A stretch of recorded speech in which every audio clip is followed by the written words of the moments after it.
വായനയായിട്ട് ബന്ധപ്പെട്ട് പുതിയ കാലത്ത് വന്നുകൊണ്ടിരിക്കുന്ന ഒരു പ്രധാനപ്പെട്ട കാര്യം നമ്മൾ SCRT ഒക്കെ പരിശീലനത്തിൽ പോലും ചിലപ്പോൾ വരുന്നൊരു കാര്യമാണ്. അതായത് നിങ്ങൾ ടീച്ചിങ് നോട്ട് എഴുതുന്ന അധ്യാപകരുടെ ഒരു പണിയാണല്ലോ ടീച്ചിങ് നോട്ട്. ടീച്ചിങ് നോട്ട് എങ്ങനെ AI ഉപയോഗിച്ച് തയ്യാറാക്കാം എന്നാണ് പലപ്പോഴും ആളുകൾ ഗവേഷണം നടത്തുക.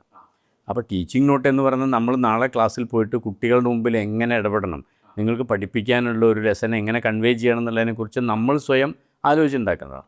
അത് നമ്മൾ തന്നെ ആലോചിക്കണം എന്ന് പറയുന്നത് എന്തുകൊണ്ടാണെന്ന് വെച്ചാൽ 10 കൊല്ലം നിങ്ങൾ ടീച്ചിങ് നോട്ട് ഉണ്ടാക്കിയാൽ ആദ്യത്തെ ദിവസം ഉണ്ടാക്കിയ ടീച്ചിങ് നോട്ട് ആയിരിക്കില്ല പിന്നെ നിങ്ങൾ ഉണ്ടാക്കുക. അത് നമുക്ക് വരേണ്ട ഒരു ഗ്രോത്താണ്. ഈ ഗ്രോത്തിനെ മുഴുവനും നശിപ്പിക്കാൻ എന്ത് ചെയ്യുക, നിങ്ങളെപ്പോഴും AI ആണ് ഡിപ്പെൻഡ് ചെയ്യുന്നത്. ഇങ്ങനെ ഈ വായനയുടെ ലോകത്തും ഒക്കെ തന്നെ ഇതിന് നമ്മളെ മസ്തിഷ്കത്തെ മുരടിപ്പിക്കുന്ന ഒരു ടെൻഡൻസി ഉണ്ടാവില്ല സ്വാഭാവികമായിട്ടും പുതിയ. ഞാൻ AI ട്രെയിനിങ് കൊടുക്കുന്ന ഒരാളാണ്. ഞാനത് പറഞ്ഞില്ല, എൻ്റെ പ്രൊഫഷൻ എന്ന് പറയുന്നത് ഞാനൊരു ട്രെയിനറാണ്. അപ്പം ഞാൻ പഠിപ്പിക്കുന്നൊരു വിഷയം AI ആണ്. അപ്പോൾ കുറച്ചും കൂടി ആധികാരികമായിട്ട് സംസാരിക്കാൻ പറ്റും, അങ്ങനെ പറയുന്നതല്ല, എന്നാലും ഞാൻ പറയാം. അപ്പോൾ AI ശരിക്കും നല്ലതാണ് ഒരു തരത്തിൽ. പക്ഷേ ക്രിയേറ്റിവിറ്റിയെ നമ്മൾ ആയിട്ട് കമ്പയർ ചെയ്യുന്ന സമയത്ത് എങ്ങനെയാണത് പറഞ്ഞ് ഫലിപ്പിക്കേണ്ടതെന്ന് എനിക്കറിയില്ല. ഇപ്പോൾ ഒരു കവിത എഴുതാനോ ഒരു കഥ എഴുതാനോ ഒരു നോവൽ എഴുതാനോ AIക്ക് സാധിക്കും. സത്യം പറഞ്ഞാൽ AI എഴുതിയ കവിതകളും നോവലുകളൊക്കെ വളരെ മനോഹരമായിട്ടുള്ള നോവലുകളുണ്ട്. ഈവൻ സംഗീതം സൃഷ്ടിക്കാനും എല്ലാം AIക്ക് സാധിക്കും. പക്ഷേ അതിൻ്റെ ഒരു പ്രശ്നം ഞാൻ കാണുന്നത് എന്താണെന്നുണ്ടെങ്കിൽ അതെല്ലാം വളരെ പെട്ടെന്ന് സംഭവിക്കുന്ന ഒരു കാര്യമാണ്. അപ്പം നമുക്കൊരു AIയോട് ഒരു നോവൽ എഴുതാൻ പറഞ്ഞു കഴിഞ്ഞാൽ ഈ പറയുന്ന പോലെ ഒരു അരമണിക്കൂറിനകത്ത് ഈ നോവൽ എഴുതി തരും. നമ്മൾ എഴുതുമ്പോൾ എന്താ സംഭവിക്കുന്നതെന്നുണ്ടെങ്കിൽ അതിൽ കുറേ ഇടപെടലുകളും വെട്ടലും തിരുത്തലുകളും വരും. ഇപ്പം മാഷ് ഒരു നോവൽ എഴുതുകയാണെങ്കിൽ മാഷ് ആ നോവൽ എഴുതി കഴിഞ്ഞാൽ മാഷ് വായിച്ചു നോക്കിയാൽ മാഷ്ക്ക് തന്നെ തോന്നി ഇതിങ്ങനെയല്ല, ഈ ഭാഗം എനിക്കൊന്ന് തിരിച്ചു പോയി ശരിയാക്കേണ്ടതുണ്ട്. അല്ലെങ്കിൽ മാഷ് ഒരു കവിത എഴുതി കഴിഞ്ഞാൽ കവിത എഴുതി കഴിഞ്ഞതിന് ശേഷമായിരിക്കും മാഷ് ചിന്തിക്കുന്നത് ഈ വരി ഒന്ന് മാറ്റി എഴുതാം, അല്ലെങ്കിൽ ഇവിടെ ഇങ്ങനെയല്ല വേണ്ടത്. അപ്പോൾ ഇതൊരു പ്രോസസ്സാണല്ലോ. ഈ ക്രിയേറ്റീവ് പ്രോസസ്സ് എന്ന് പറയുന്നതിന് സമയം എടുക്കുന്നതിലൊരു കാരണം എന്താ വെച്ചാൽ നമ്മളിത് ചിന്തിച്ച് ചെയ്യുന്നതുകൊണ്ടാണ്. അപ്പോൾ അതിൻ്റെ അവസാനത്തിലേക്ക് എത്തുമ്പോൾ ആണ് നമുക്ക് തോന്നുന്നത് തുടക്കത്തിൽ കുറച്ച് മാറ്റങ്ങൾ വേണം, നടുവിൽ കുറച്ച് മാറ്റങ്ങൾ വേണം. ഇതിനെ ശരിക്കും AI വളരെയധികം ബാധിക്കുന്നുണ്ട്. കാരണം AI സംബന്ധിച്ച് ഒരു തവണ അതൊന്ന് എഴുതി കഴിഞ്ഞാൽ പിന്നെ അതിൽ മാറ്റങ്ങളൊന്നുമില്ല. നമ്മളിപ്പോൾ അതിനോട് ഒരു കവിത എഴുതാൻ പറഞ്ഞിട്ട് നമുക്ക് ആ കവിത ഇഷ്ടപ്പെട്ടു. ഇപ്പോൾ ഹൈക്കു പോയംസ് എഴുതാം AIക്ക്. ഒരു ഹൈക്കു കവിത എഴുതുന്നു എഴുതും. നമുക്കത് ഇഷ്ടപ്പെട്ടില്ല, വേറെ എഴുതുന്നത് മൊത്തത്തിൽ മാറ്റി എഴുതുക ചെയ്യാം. അപ്പം ഞാൻ വിശ്വസിക്കുന്നത് എന്താ വെച്ചാൽ ഏതൊരു കൃതിയാണെങ്കിലും കവിതയാണെങ്കിലും കഥയാണെങ്കിലും നോവലാണെങ്കിലും അതിന് പൂർണ്ണത ഉണ്ടാവാൻ പാടില്ല. മനുഷ്യൻ ചെയ്ത ഒന്നിനും പൂർണ്ണത ഉണ്ടാവും, 100% പൂർണ്ണത ഉണ്ടാവാൻ പാടില്ല, അല്ലേ? AI എപ്പോഴും പൂർണ്ണതയിലേക്കാണ് പോയിക്കൊണ്ടിരിക്കുന്നത്. അപ്പം കുറേ വെട്ടലുകൾ, തിരുത്തലുകൾ, പ്രശ്നങ്ങൾ ഇതൊക്കെ പരിഹരിച്ച് അങ്ങനെ റിഫൈൻ ചെയ്ത് വരുന്ന ഒരു കൃതി AIക്ക് എഴുതാൻ പറ്റുമെന്ന് എനിക്ക് തോന്നുന്നില്ല. നേരെ മറിച്ച് എങ്ങനെ നമുക്കതിനെ ഉപയോഗിക്കാമെന്ന് ചോദിച്ചു കഴിഞ്ഞാൽ നമുക്കൊരു സഹായിയായിട്ടാണ്. ഇപ്പോൾ AI എന്ന് പറഞ്ഞാൽ ശരിക്കും അസിസ്റ്റൻ്റാണ്. ഇപ്പോൾ ഞാൻ എഴുതുന്ന ഒരാളാണെങ്കിൽ എഴുത്തിൻ്റെ സമയത്ത് എനിക്ക് ചില സംശയങ്ങൾ വരികയാണ്, അല്ലെങ്കിൽ എനിക്കറിയാത്ത ഒരുപാട് കാര്യങ്ങൾ ഉണ്ടാവാമല്ലോ. ഇപ്പോൾ ഞാനൊരു വല്ലാത്തൊരു റൈറ്റേഴ്സ് ബ്ലോക്കിൽ പെട്ടു, ഇന്ന സബ്ജക്റ്റാണ് എൻ്റെ മനസ്സിലാണ്, ഇങ്ങനെ AIയോട് ചോദിക്കുക ഇതിനെപ്പറ്റി ആരൊക്കെ എന്തൊക്കെ പറഞ്ഞിട്ടുണ്ട്, സാത്ര എന്താണ് പറഞ്ഞിരിക്കുന്നത്, കാമു എങ്ങനെയാണ് എഴുതിയിരിക്കുന്നത്, അത് വളരെ വ്യക്തമായിട്ട് അത് പറഞ്ഞു തരും. പക്ഷെ അതിനെ എടുത്ത് വിശകലനം ചെയ്ത് എഴുതുക എന്നുള്ളത് എൻ്റെ ഒരു ജോലിയാണ്. അതൊരിക്കലും ഒരു AI ഏൽപ്പിച്ചതുകൊണ്ട് കാര്യമുണ്ടെന്ന് തോന്നുന്നില്ല. സത്യം പറഞ്ഞാൽ ഒരുപാട് കവിതാ സമാഹാരങ്ങൾ ആൾക്കാർ AI കൊണ്ട് എഴുതി പബ്ലിഷ് ചെയ്യിക്കുന്നുണ്ട് ഇപ്പോൾ. അവരാണെന്നുള്ള പേരിൽ എന്നോട് പലരും ചോദിക്കാറുണ്ട് പുസ്തകം എഴുതാൻ പ്ലാൻ ഉണ്ടോ സാധനം. ഞാൻ പറഞ്ഞു ഞാൻ ആ വഴിക്ക് പോകുന്നില്ല.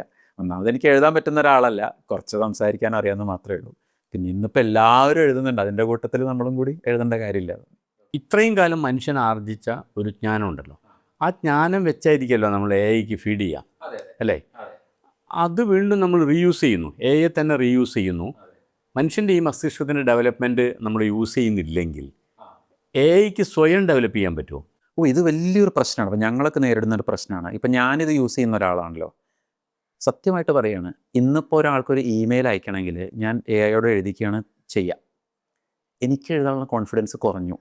പണ്ട് ഞാൻ തന്നെ ഈ മെയിൽ ഡ്രാഫ്റ്റ് ചെയ്യും ഇംഗ്ലീഷിൽ. നമ്മൾ ചെയ്യുന്ന ഒരു കാര്യമാണല്ലോ. ഇന്നിപ്പോൾ എന്താണെന്നുണ്ടെങ്കിൽ ഒരു മെയിൽ വേണമെങ്കിൽ ഞാൻ പറയും ഇന്ന കാര്യങ്ങളാണ് മെയിലിൽ വേണ്ടത്, അത് എഴുതി തരും, വളരെ പെർഫെക്റ്റ് ആയിരിക്കും, ഞാനത് അയക്കും.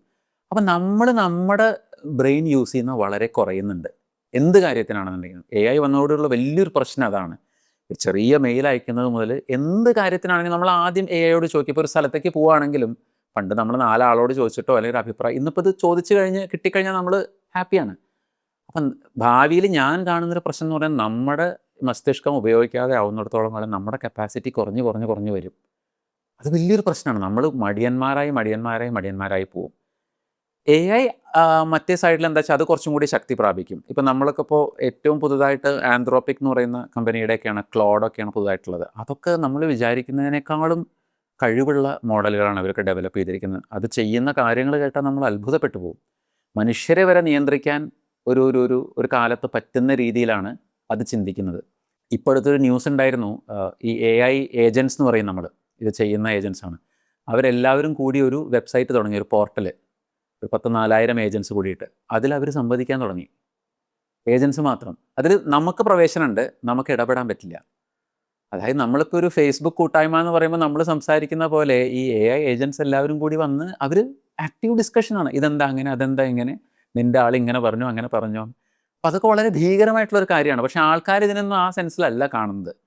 അപ്പോൾ ഞാൻ പേഴ്സണലി എന്നോട് ചോദിക്കുമ്പോൾ എല്ലാവരും ഞാൻ പറയുന്ന ഒരു കാര്യം, നമുക്ക് ഇത്രയൊന്നും ടെക്നോളജിയുടെ ആവശ്യമില്ല ശരിക്കും.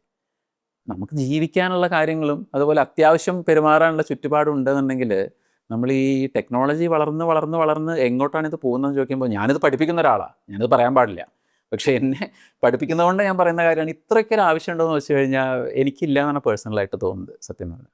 സാധാരണ നമ്മൾ ഈ പുതിയ ടെക്നോളജി എന്ത് വരുന്ന സമയത്ത് അത് നമ്മളിലേക്ക് സ്വാംശീകരിക്കുന്ന ഒരു ശീലം നമുക്കുണ്ടല്ലോ. ഇപ്പോൾ നമ്മളൊരു വണ്ടി വാങ്ങിച്ചു, എൻ്റെ സ്പീഡ് എൻ്റെ വണ്ടിയുടെ സ്പീഡാണ്.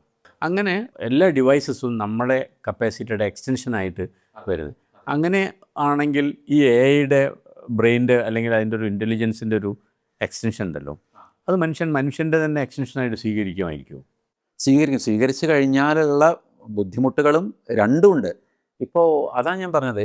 ഇപ്പം അടുത്ത് 2 ആഴ്ച മുമ്പെയാണ് തോന്നുന്നു ഒരാൾ കരമോത്സവ സഹോദരന്മാരെ കുറിച്ച് ഒരു അരമണിക്കൂർ ഒരു ഡിസ്കഷൻ, അദ്ദേഹത്തിൻ്റെ ഒരു ടോക്കാണ്, ദസ്തയേവ്സ്കിയുടെ ജീവിതവും കരമോത്സവ സഹോദരന്മാരും, അരമണിക്കൂർ അദ്ദേഹം അത് സംസാരിച്ചു വളരെ വൃത്തിയായിട്ട്. അതിൽ 3 സഹോദരന്മാരെക്കുറിച്ച് പറഞ്ഞു, അച്ഛനെക്കുറിച്ച് പറഞ്ഞു, അച്ഛൻ കുടിച്ചു വഴക്കാണ്, അച്ഛൻ മരിച്ചു, ഇതൊരു ക്രൈമാണ് തുടക്കത്തിൽ, പിന്നെ എല്ലാ ലേയേഴ്സും അദ്ദേഹം പറഞ്ഞു. അതിനുശേഷം അദ്ദേഹം പറഞ്ഞു, ഞാൻ കരമോത്സവ സഹോദരന്മാർ വായിച്ചിട്ടുമില്ല, ദസ്തയേവ്സ്കി എനിക്ക് അറിയില്ല, എനിക്ക് വായനാശീലമുള്ള ഒരാളുമല്ല. പക്ഷേ അദ്ദേഹം സംസാരിക്കുന്നത് ഒരു 40 വർഷത്തോളം വായിക്കുന്ന ഒരാളുടെ അതേ ആധികാരികതകളാണ്. അപ്പോൾ ഇവിടെ നമ്മൾ എങ്ങനെ തിരിച്ചറിയും? ഇത് വലിയൊരു പ്രശ്നമാണ് അല്ലേ? ഇപ്പോൾ മാഷുടെ അറിവ് എന്ന് പറയുന്നത് മാഷ് എത്ര കാലം കൊണ്ട് ആർജിച്ചതാ അല്ലേ? മാഷോളം അറിവുള്ള ഒരാൾക്ക് ഒരു വിഷയത്തിനെക്കുറിച്ച് അരമണിക്കൂറിൽ അതേപോലെ പറയാൻ പറ്റുക എന്ന് പറയുമ്പോൾ പിന്നെ മാഷുടെ അറിവാണോ അയാളുടെ അറിവാണോ എങ്ങനെ നമുക്ക് മനസ്സിലാവുക? അത് വലിയൊരു പ്രശ്നമാണ്. നമ്മുടെ ഒരു എക്സ്റ്റൻഷൻ ആവുക എന്ന് പറയുമ്പോൾ നമുക്കൊരു സൂപ്പർ പവർ കിട്ടുകയാണ്. ഇതേവരില്ലാത്തൊരു കാര്യം. നമുക്ക് ശരിക്കും പറഞ്ഞാൽ ദൈവതുല്യനാവുകയാണ് നമ്മൾ. ഏത് വിഷയവും. വാൻഗോഗിൻ്റെ ചിത്രങ്ങളെക്കുറിച്ച് എനിക്ക് സംസാരിക്കാം, വാൻഗോഗ് ആരാന്ന് തന്നെ അറിയേണ്ട കാര്യമില്ല അല്ലേ? ഫിലോസഫിയെക്കുറിച്ച് സംസാരിക്കാം, ഗ്രീക്ക് മിത്തോളജിയെക്കുറിച്ച് സംസാരിക്കാം, വാഹനങ്ങളെക്കുറിച്ച് സംസാരിക്കാം. എന്തിലൊരു എക്സ്പേർട്ട് ആവാൻ എനിക്കൊരു ദിവസം മതി.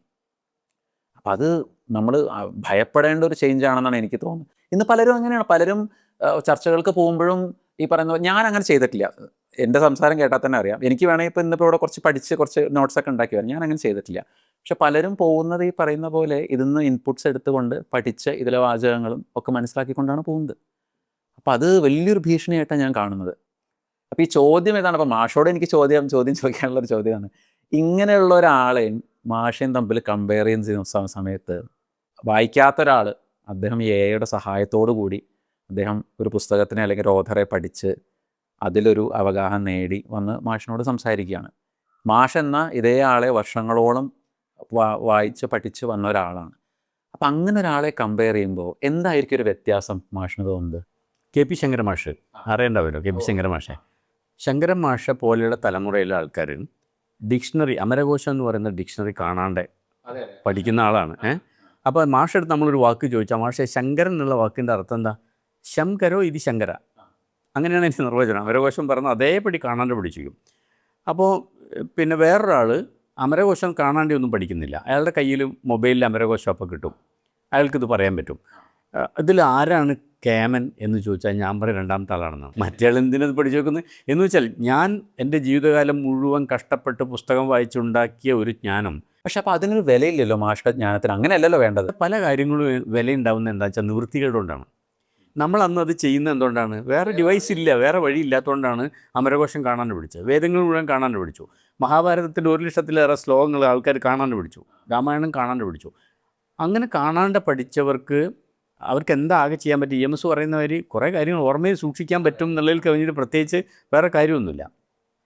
അപ്പോൾ അതുകൊണ്ട് അതേ ഡിവൈസസൊക്കെ തന്നെ പുതിയ ഒരു ടെക്നോളജി ഉപയോഗിച്ചിട്ട് ആവശ്യത്തിന് കിട്ടുമെങ്കിൽ അത്രേ വേണ്ടൂ. പുതിയ കാലത്ത് അത്രേ വേണ്ടൂ. അപ്പോൾ അങ്ങനെ നമ്മൾ റിവൈസ് ചെയ്യണം. എനിക്ക് വേറൊരു ചോദ്യം അങ്ങോട്ട് ചോദിക്കാനുള്ളത്, ഇപ്പം നമ്മൾ പലപ്പോഴും ഈ AI ചോദിക്കുന്ന സമയത്തും ശുദ്ധ അസംബന്ധം മണ്ടത്തരം പറയുന്നു. ഞാൻ തന്നെ അത് ചെക്ക് ചെയ്യാറുണ്ട്. ഇപ്പോൾ എൻ്റെ വായനശാലയിലേക്ക് വരരുത് നീയൻ ദൈവമേ എന്നുള്ള പരിഷത്തിന് വേണ്ടി എഴുതിയ വളരെ പ്രശസ്തമായിട്ടുള്ള പാട്ട്, ഇത് ആരാ എഴുതി ചോദിച്ചാൽ വൈലോപ്പള്ളി എന്നൊക്കെ. അപ്പോൾ ഇതിന് സ്വയം കറക്റ്റ് ചെയ്യാൻ അറിയാത്ത കാര്യം എനിക്ക് അറിയില്ല കേട്ടോ എന്ന് പറയാൻ അതിനെങ്ങനെയാണ് പഠിപ്പിക്കുക? അല്ല, അതിന് പ്രോംപ്റ്റ് എഞ്ചിനീയറിംഗ് എന്ന് പറയും. നമ്മളത് AI കുറേ കാര്യങ്ങൾ പഠിക്കുന്നു. നമ്മൾ ഈ കൊടുക്കുന്നതിനാണ് പ്രോംപ്റ്റ് എന്ന് പറയാം. നമ്മൾ ഈ ടൈപ്പ് ചെയ്ത് കൊടുക്കുന്നതിന് പ്രോംപ്റ്റ് എന്ന് പറയാം. അപ്പോൾ പ്രോംപ്റ്റ് എഞ്ചിനീയറിംഗ് ഉണ്ട്. എങ്ങനെ പ്രോംപ്റ്റ് ചെയ്യുക എന്നുള്ളതാണ് പ്രോംപ്റ്റ് എഞ്ചിനീയറിംഗ്. എങ്ങനെ ചോദിക്കണം അങ്ങനെ ഉണ്ടല്ലോ. അപ്പോൾ നമ്മൾ പല ചോദ്യങ്ങൾക്കും ഒരു കോൺടെക്സ്റ്റ് വേണ്ടി വരും. പിന്നെ നമ്മൾ നോക്കിയാൽ അറിയാം, പല ചോദ്യങ്ങളും നമ്മൾ ചോദിക്കുന്ന സമയത്ത് നമ്മളെ ഇത് വളരെയധികം പ്രോത്സാഹിപ്പിക്കും. വളരെ നല്ല ചോദ്യം, നന്നായി എന്നൊക്കെ പറയും. അപ്പം നമുക്ക് ചില പ്രോംപ്റ്റുകളുണ്ട്, ബി റിയലിസ്റ്റിക് എന്ന് പറയും, അല്ലെങ്കിൽ നുണ പറയരുത് എന്ന് പറഞ്ഞാൽ ആ കറക്റ്റ് പ്രോംപ്റ്റ് കൊടുത്താൽ നേരെ റെസ്പോണ്ട് ചെയ്യും. അതിന് പ്രോംപ്റ്റ് എഞ്ചിനീയറിംഗ് കുറച്ച് അറിയണം. നമുക്കിതിനെക്കുറിച്ച് ഒരു ധാരണ ഇല്ലാണ്ട് ഇതിന് മുമ്പിലിരിക്കുമ്പോൾ വലിയ പ്രശ്നമാണ്. അത് പറയുന്ന അങ്ങനെ നമ്മൾ വിഴുങ്ങാണ്. ഇതിനൊരു അസിസ്റ്റൻ്റായിട്ടേ കാണാൻ പാടുള്ളൂ. എനിക്ക് ആനന്ദിനെ അറിയാം, ആനന്ദിൻ്റെ പുസ്തകങ്ങൾ അറിയാം, എനിക്ക് ചില സംശയങ്ങളുണ്ട്. അപ്പോൾ അത് മണ്ടത്തരം പറയുമ്പോൾ എനിക്ക് മനസ്സിലാക്കാനുള്ള ഒരു വിവരം ഇവിടെ. ഇന്നെന്താ സംഭവിക്കണമെന്ന് വെച്ചാൽ എല്ലാവരും ഇതിന് മുമ്പിലിരിക്കുന്ന ഒരേപോലെയാണ്. ഇത് തരുന്ന ഉത്തരം അതുപോലെ വിഴുങ്ങുക എന്ന് മാത്രമേ ഉള്ളൂ. പബ്ലിക്കിന് കാണുന്ന ChatGPT പോലെയുള്ളതിലെല്ലാം പ്രൈമറി സെക്കൻഡറി നോളജാണ് നമുക്ക് കിട്ടുന്നത്. പക്ഷേ ഇതിലിപ്പോൾ ഈ പറയുന്ന പോലെ നമ്മളിപ്പോൾ ഒരു കവിത എഴുതാൻ പറയുകയാണെന്നുണ്ടെങ്കിൽ നമുക്കതിനോട് പറയാം ഇന്ന ആളുടെ പോലെ എഴുതൂ എന്ന് പറയാം. അപ്പോൾ ആ ഒരു ശൈലിയിൽ പയ്യപ്പ പണിക്കരുടെ പോലെ എഴുതുമെന്ന് പറഞ്ഞാൽ ചിലപ്പോൾ അങ്ങനെ എഴുതുന്നുണ്ടാവും, ഇല്ല നമുക്ക് പറയാൻ പറ്റില്ല. പക്ഷേ അതല്ലാണ്ട് ഈ ഒറിജിനൽ തിങ്കിങ് AI ഉണ്ട്. അതിനെ റെസ്ട്രിക്റ്റ് ചെയ്തിരിക്കുകയാണ് എൻ്റെ ഒരു ധാരണ ഞാൻ പറയുന്നത്. കാരണം ഈ നമ്മൾ ഫ്രീഡം അല്ലെങ്കിൽ ഒറിജിനൽ തിങ്കിങ് ഒരു പരിധി വിട്ട് കൊടുത്തു കഴിഞ്ഞാൽ ക്രിയേറ്റിവിറ്റി മാത്രമല്ലല്ലോ, ഇത് പല രീതിയിൽ ഇതിനെ ബാധിക്കാം. അപ്പോൾ നമ്മുടെ സൊസൈറ്റിക്ക് മീതെ വന്നു കഴിഞ്ഞാൽ പിന്നെ ഈ പറയുന്ന പോലെ എന്തൊക്കെ സംഭവിക്കും നമുക്ക് അറിയാൻ പറ്റില്ല. അപ്പോൾ അതുകൊണ്ട് അത് റെസ്ട്രിക്റ്റഡ് ആണ്. പക്ഷേ ഒറിജിനലായിട്ട് പീസുകൾ എഴുതുന്ന ഇപ്പോൾ ആർട്ടുകൾ തന്നെ AI ആർട്ട് ചെയ്യുന്ന, ചിത്രം വരയ്ക്കൽ അല്ലെങ്കിൽ മ്യൂസിക് കമ്പോസ് ചെയ്യുന്ന AI മോഡൽസ് ഉണ്ട്. അപ്പോൾ അവർ ചെയ്യുന്ന പലതും ഒറിജിനലാണോ ഫേക്കാണോ നമുക്ക് പറയാൻ പറ്റില്ല. ആ രീതിയിലുള്ളതുണ്ട്. അപ്പോൾ ഒരേ സമയത്ത് തന്നെ പക്ഷെ ഞാൻ കാണുന്നൊരു പ്രശ്നം ഈ മടിയുടെ ഒരു പ്രശ്നമാണ്. നമ്മൾ വളരെ മടിയന്മാരായി പോവുക ഇത് വന്നതുകൊണ്ട്. എല്ലാം ഇത് ചെയ്യുന്നുള്ളപ്പോൾ നമ്മൾ പിന്നെ എന്ത് ചോദ്യവും ചോദിക്കാം. അപ്പം എന്ന് വെച്ചാൽ നമ്മളുടെ മടി കൂടി വരികയാണ്. മാഷ് പറഞ്ഞ പോലെ നമ്മുടെ ഒരു എക്സ്റ്റൻഷനായി മാറി ഒരു എന്താ പറയുക, അങ്ങനെ വരുന്നത് വളരെ മോശമാണെന്നാണ് എനിക്ക് തോന്നുന്നത്.